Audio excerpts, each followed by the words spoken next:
Good morning, Oklahoma, and welcome to Cow-Calf Corner.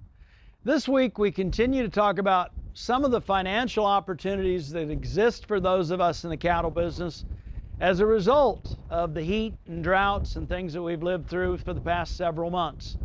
As we talked about last week, we're at a cyclical low in terms of cow inventory. A lot of cows continue to be liquidated. Anytime we find that situation, it means the future values of all categories of cattle are going to be higher. If we have normally taken our calves and turned them into yearlings using wheat pasture, this year, knowing that wheat pasture looks pretty gloomy as far as the potential for it, we're going to work through some numbers, take a look at the futures board, think about some cost to gains, and figure out what potentially exists for us to capture additional market value out of turning calves into yearling steers.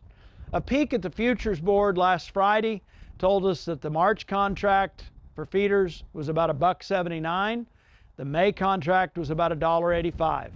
If we take a look at this week's USDA market summary for what calves or steer calves in particular are worth in Oklahoma, a 476-pound steer averaged a little over $1.84 a pound, translates to a value of $8.76 on those steer calves.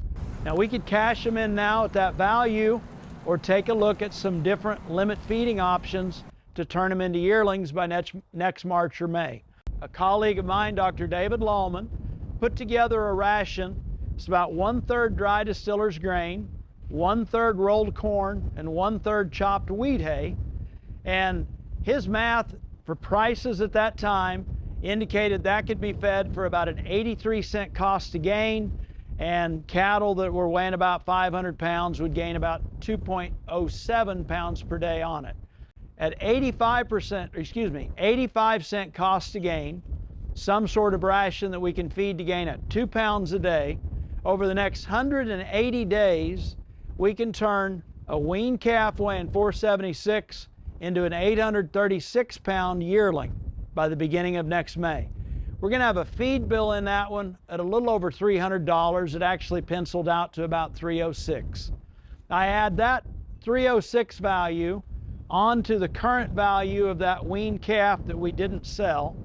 I factor in another 10% for opportunity costs, maybe some hay while we get those calves started on feed, maybe some potential death loss.